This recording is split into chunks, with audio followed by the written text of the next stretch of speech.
আজকে আমি আপনাদের সামনে যে বিষয়টি নিয়ে আলোচনা করতে চাচ্ছি সে বিষয়টি হলো আজকে দুনিয়ার মানুষেরই বরত্ব, মহত্ব, শ্রেষ্ঠত্ব তুলে ধরছে।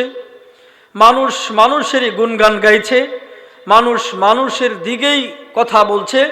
মানুষের বরত্ব তৈরি করা, মানুষকে কোণঠাসা করার জন্যে মানুষের তৈরি করা অ্যাটমিক শক্তি, এরপরে পারমাণবিক বোম ক্ষমতা, পেশি শক্তি, বিভিন্নভাবে রাজনৈতিক অঙ্গন থেকে শক্তিশালী মানুষ যারা আছে তারা মানুষের প্রশংসা, বরত্ব, মহত্ব, শ্রেষ্ঠত্বই মূলত তুলে ধরে, ঠিক না? এই জন্যে এই পৃথিবীর মধ্যে এমন কিছু আযাব গজব আল্লাহ তাআলা বিভিন্ন জাতি গোষ্ঠী সম্প্রদায়কে দিয়েছিলেন।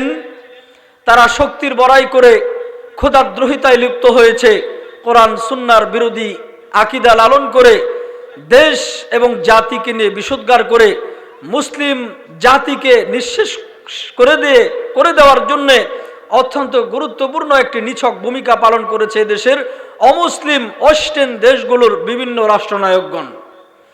এই জন্যে আপনারা জানেন, অতি বৃষ্টিতে বন্যা, অনাবৃষ্টিতে খরা, সুনামি, ভূমিকম্প, ভূমিধস, এই যে আযাব গজবগুলো মানুষ উপলব্ধি করে মানুষের সামনে আসে, এগুলো আল্লাহ তাআলা মানুষের সামনে পাঠান। সূরাতুর রুম গালিবান 41 নম্বর আয়াতের মধ্যে বলেছেন, আল্লাহ তাআলা বলেন, যাহারাল ফাসাদু ফিল বাররি ওয়াল বাহরি বিমা কাসাবাত আইদিন নাস লিইযীকাহুম বা'দাল্লাযী আমিলু লাআল্লাহুম ইয়ারজিউন। জলে স্থলে, আসমান থেকে কিংবা জমিন থেকে যত প্রকার মুসিবত, আযাব গজব আল্লাহ তাআলা বিভিন্ন জাতি গোষ্ঠী জনপদের মানুষের সামনে পাঠিয়েছেন, এটি কোনো মানুষের উপরে আল্লাহ তাআলা জুলুম করেননি। ওয়ামা কানা আল্লাহু লিয়াযলিমাহুম, নিঃসন্দেহে আল্লাহ তাআলা কারোর উপরে জুলুম করেন না।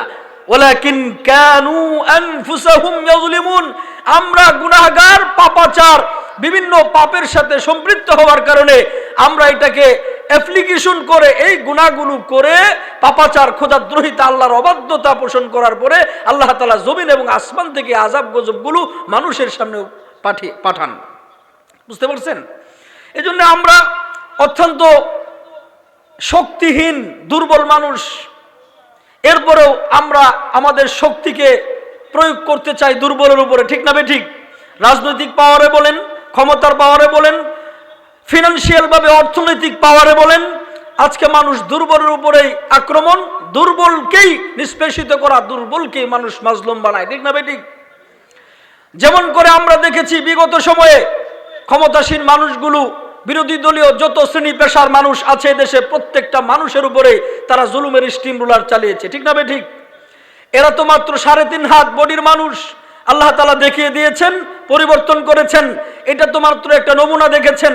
আল্লাহ তাআলা ইতিপূর্বে এমন তর শক্তিশালী মানুষ এই পৃথিবীর মধ্যে পাঠিয়েছেন, তারা শক্তির কারণে এমন বড়াই করতো, কানা ইলহানুম মান আশাদ্দু মিন্না কুওয়া, তারা বলতো আমাদের থেকে শক্তিশালী বলি এই পৃথিবীতে কে আছে? মূলত আল্লাহ তাআলা এখানে আদ জাতির ঘটনা বলেছেন।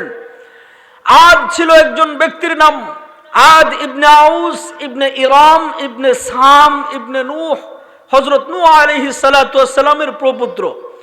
আদ অত্যন্ত শক্তিশালী একজন ব্যক্তি ছিলেন। তার নামে একটা জাতির নামকরণ করা হয়েছে। ওই জাতির মানুষগুলো সকলেই শক্তিশালী ছিল। কেমন তোর শক্তিশালী ছিল?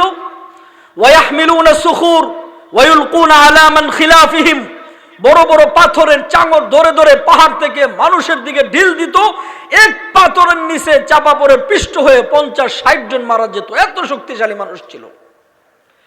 তাফসিরে জালালাইনের হাসিয়ার মধ্যে আছে, কানা কাসীরুন 60 যারআন ফিস সামা, তাদের মধ্যে স্বাভাবিক বাট্টি খাটো মানুষগুলো ছিল 60 হাত লম্বা। তাফসিরে কাবীরের এক বর্ণনা এসেছে, কানা তাউলু তাওয়িলু মিন 400 যিরা, তাদের মধ্যে স্বাভাবিক মানুষগুলো ছিল 400 হাত লম্বা। বুঝতে পারছেন? হযরত মুকাতিল রাহমাতুল্লাহি আলাইহি আব্দুল্লাহ ইবনে আব্বাস রাদিয়াল্লাহু তাআলা আনহুমার বর্ণনায় তিনি বর্ণনা করেন, এটি হাদিস নয়, নবীজি সাল্লাল্লাহু আলাইহি ওয়াসাল্লামের হাতের মাপে 12 হাত এক একটা উঁচু উঁচু ছিল। এটা ন্যূনতম বর্ণনা, এর নিচে আর বর্ণনা পাওয়া যায় না। কানা সদরু মান সিনা যারা, তাদের সিনাটা ছিল 20 হাত চওড়া, এই যে বুকটা। তাদের মধ্যে সবথেকে লম্বা মানুষটা যিনি ছিল, কানা আতওয়ালু মিনহুম আউস বিন উনুক, তার নাম ছিল আউস বিন উনুক। তার উচ্চতা ছিল 3333 গজ লম্বা, এত বড় মানুষ ছিল। বুঝতে পারছেন? কানা সদরু মান সিনা যারা, তাদের সিনাটা ছিল 20 হাত চওড়া। কানা ফুতুহুম ইবলা, তারা সকালবেলা নাস্তা করতো এক একজন এক একটা উট দিয়ে।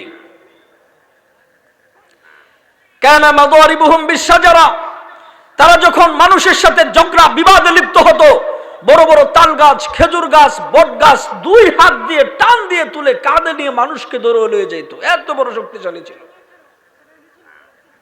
ওয়ায়াহমিলুনা সুখুর ওয়ায়ুলকুনা আলা মান খিলাফিহিম, বড় বড় পাথরের চাঙর পাহাড় থেকে শত্রুদের দিকে তাদের বিরোধী দলের উপরে এমন ভাবে মারতো, এক পাথরের নিচে পড়ে পিষ্ট হয়ে 50-60 জন মারা যেত। এটা কিভাবে সম্ভব? এটি কোনো লিলিফুড কিংবা গালির বার্সের গল্প নয়। আল্লাহ তাআলা নিজেই বলছেন, আলাম তারা কাইফা ফাআলা রাব্বুকা বিআদ ইরম যাতিল ইমাদ আল্লাতী লাম ইখলাক মিসলুহা ফিল বিলাদ। এমন তোর এক্সেপশনাল সৃষ্টি ইতিপূর্বে আল্লাহ তাআলা আর করেননি, ভবিষ্যতে করবেন কিনা আমরা তা জানি না। শক্তির কারণে বড় সুঠাম দেহের মালিক ছিল এক একজন, শক্তির কারণে ক্ষুধাদ্রোহিতা, শক্তির কারণে মানুষের আল্লাহর দিকে মানুষকে দাওয়াত দিয়েছেন এবং বলেছেন তোমরা আল্লাহর সাথে কাউকে শিরিক করবে না, আল্লাহর ইবাদত করবে। যদি আল্লাহর সাথে শিরিক করো, মানুষকে কষ্ট দাও, তাহলে আল্লাহ পাক তোমাদের উপরে আযাব গজব নাজিল করবে। শক্তির কারণে তারা যেই কথাটা বলেছিল, ওরে বাবা, তুমি নবী হতে পারো। قال الملأ الذين كفروا من قومه إنا لنراك في سفاهة وإنا لنظنك من الكاذبين। হুদ, তুমি তো নিজেকে নবী বলছো, আমরা তোমাকে মিথ্যাবাদী মনে করছি, বালখিল্য মনে করছি, নির্বুদ্ধ এবং মস্তিষ্কের ভারসাম্যহীন তোমাকে মনে করছি, তোমাকে আমরা মিথ্যাবাদী মনে করছি। নবী পাক বলেন, ক্বালা ইয়া কওমি লাইসা ফি সাফাহা ওয়ালাকিন্নী রাসূলুম মির রাব্বিল আলামিন, আমি তোমাদের হিতাকাঙ্ক্ষী ছিলাম, তোমাদের মধ্য থেকে আল্লাহ তাআলা আমাকে নবুয়ত দান করেছেন। উবাল্লিগুকুম রিসালাতি রাব্বি ওয়া আনা লাকুম নাসিহুন আমিন। আল্লাহ তাআলার পক্ষ থেকে প্রত্যাদেশগুলো যখন তোমাদের সামনে বর্ণনা করা হলো, আমি মিথ্যাবাদী হয়ে গেলাম, পাগল হয়ে গেলাম? আমি তো তোমাদের হিতাকাঙ্ক্ষী ছিলাম, তোমরা আমাকে বিশ্বস্ত হিতাকাঙ্ক্ষী মনে করতে। তারা নবীজিকে বাক্যবাণে জর্জরিত করত, শারীরিক মানসিক যত কষ্ট হতে পারে আদ জাতির লোকেরা হুদ আলাইহিস সালামকে এই কষ্টগুলো দিয়েছে। তখন বলল, তোমরা মানুষের উপরে জুলুম করবে না, আল্লাহর ইবাদত করো, শিরিক করবে না, যদি করো তাহলে আল্লাহর আযাব গজব তোমাদের সামনে আসবে। তারা শক্তির কারণে যে কথাটা বলেছিল, কানা ইলহানু মান আশাদ্দু মিন্না কুওয়া, আমাদের থেকে বড় শক্তিশালী এই পৃথিবীতে কে আছে? বলে আল্লাহ আছে। আল্লাহ তাআলা বলেন, আওয়ালাম ইয়ারাও, তারা কি দেখে না, আন্নাল্লাহাল্লাযী খালাকাহুম, যেই শক্তি দিয়ে আমি তাদেরকে সৃষ্টি করেছি, হুয়া আশাদ্দু মিনহুম কুওয়া, তাহলে আমি আল্লাহ তাআলা কত শক্তিশালী। আজ জাতির লোকেরা নবীকে বলছে, তোমার খোদাকে বলো আমাদের সাথে যুদ্ধ করতে, আমাদের শক্তির উপরে এই পৃথিবীতে আর কেউ নাই। বুঝতে পারছেন? আল্লাহ তাআলা বাতাসকে নির্দেশ দিলেন, সাবআ লায়ালিন ওয়া সামানিয়াতা আইয়ামিন হুসুমান ফাতারাল কওমা ফিহা সারআ কান্নাহুম আ'জাজু নাখলিন খাওয়িয়া ফাহাল তারা লাহুম মিন বাকিয়া। আল্লাহ তাআলা এই আজ জাতির উপরে টানা 7 রাত 8 দিন বাতাস পাঠিয়েছেন। ওয়া আম্মা আদুন, ভাই সাউন্ডটা ঠিক করেন, ওয়া আম্মা আদুন ফাউহলিকু, ইকুটা বন্ধ করে দেন, ইকু বন্ধ করেন। ওয়া আম্মা আদুন ফাউহলিকু বিরিহিন সরসরিন আতিয়া, সশব্দ প্রবাহিত ভয়ঙ্কর গর্জন বিশিষ্ট কঠিন ঝঞ্ঝাবায়ু দিয়ে সেই আদ জাতিকে আল্লাহ তাআলা ধ্বংস করেছেন। এরপরে আল্লাহ পাক একটি ঘোষণা দিলেন, পৃথিবীর যত দাম্ভিক আর অহংকারী আছে, যত নিকোলাস সার্কোজি আছে, যত শেরন আছে, যত মোদি আছে, যত ওয়ালমার্ক আছে, যত ট্রাম্প আছে, যত খুনি হাসিনা আছে, যত মোদি আছে, যত ওয়েস্টার্ন সভ্যতার মধ্যে পৃথিবীর ধনকুব এবং শক্তির মালিক আছে, তাদেরকে জানালেন বরত্ব, মহত্ব, শ্রেষ্ঠত্বের মালিক একমাত্র আল্লাহ। বাকি আদ জাতির লোকেদেরকে আল্লাহ পাক বলেছেন, আপনারা নবীকে বললেন, নবী হে আপনি দেখতে পাবেন কান্নাহুম আজাজু নাখলিন খাওয়িয়া ফাহাল তারা লাহুম মিন বাকিয়া, তাদেরকে দেখতে পাবেন বড় বড় দেহের মানুষগুলো পাহাড় থেকে গাছ, খেজুর গাছ, তাল গাছ কেটে দিলে যেমন করে জমিনের মধ্যে ধাম করে পড়ে থাকে, এত বিশাল শরীরের মানুষগুলো, আদ জাতির মানুষগুলো ঠিক এইভাবে আল্লাহ তাআলা টানা 7 রাত 8 দিন বাতাস দিয়েছেন, প্রথম আসমানে তুলে একটা আসার দিয়েছেন, তাকে দেখতে পাবে তাদের আন্ডা বা চান সালা একেবারে পুরো জাতিটাকে আল্লাহ তাআলা শেষ করে বেনিশ করে দিয়েছেন আল্লাহর অবাধ্যতা হওয়ার কারণে। এবং তাদেরকে দেখতে পাবে খেজুর গাছ, তাল গাছ কেটে দিলে যেমন করে মাটিতে পড়ে থাকে ঠিক এভাবে পড়ে রয়েছে। আল্লাহ পাক জানালেন তাফসীর, আমি যে কোরআনের যে আয়াত তেলাওয়াত করেছি ওয়ারাব্বাকা ফাকাব্বির, আজকে মানুষের বরত্ব মানুষ বর্ণনা করছে, মূলত আল্লাহ তাআলা নবীকে নির্দেশ করেছেন, হে নবী আপনি মানুষের সামনে আপনার রবের বরত্ব, মহত্ব, শ্রেষ্ঠত্ব তুলে ধরুন। তাফসীর রুহুল মাআনি আল্লামা সৈয়দ মাহমুদ আলুসি আল বাগদাদী হানাফি রাহমাতুল্লাহি আলাইহি তিনি আল্লাহ পাকের পরিচয় সিফাত বর্ণনা করেছেন। তোমরা আল্লাহকে চিনো, তিনি কে? তোমরা কি আল্লাহকে জানো? হুয়াল আউয়ালু ফালাইসা ক্বাবলাহু শাই, যিনি সবার আগে ছিলেন, যার আগে আর কেউ ছিল না। হুয়াল যাহির ফালাইসা ফাওকাহু শাই, যিনি সবার উপরে আছেন, তিনি ছাড়া কেউ নাই। হুয়াল বাতিন ফালাইসা দুনাহু শাই, যিনি গোপনে আছেন, তিনি ছাড়া কেউ নাই। হুয়া কুল্লু শাই, তিনার নির্দেশে সারা পৃথিবী নিয়ন্ত্রণ হয়। বিইজনিহি রুফিয়াতিস সামা, যার এক নির্দেশে আসমান এভাবে দাঁড়িয়ে আছে। বিইজনিহি বুসিতাতিল আরদ, তিনার এক নির্দেশে জমিন এভাবে বেঁচে আছে। বিইজনিহি জারাতিল আনহার, তিনার এক নির্দেশে সারা পৃথিবীর গাবিগুলোর থেকে দুধ দহন করা হচ্ছে। বিইজনিহি তাখরুজুস সিমানিল আশজার, তিনার এক নির্দেশে সারা পৃথিবীর গাছগাছালি থেকে ফল ফলাদি বের হচ্ছে। বিইজনিহি তাখরুজুন নাবাতাত মিনাল আরদ, তিনার এক নির্দেশে জমিন থেকে ফল ফলাদি বের হচ্ছে। বিইজনিহি তাখরুজুস সামাকুন আবহার, তিনার এক নির্দেশে সমুদ্র সাগর থেকে মাছ উত্তোলন হচ্ছে।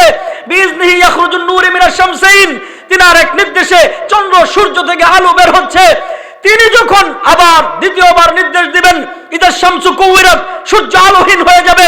ওয়াইদান নুজুমুন কাদারাত, নক্ষত্রগুলো খুলে খুলে জমিনে পড়তে থাকবে। ওয়াইদাল জিবালু সুজ্জিরাত, পাহাড়গুলা তুলা তুলার মতো উঠতে থাকবে। ওয়াইদাল বিহারু সুজ্জিরাত, সাগরের মধ্যে আগুন ধরে যাবে।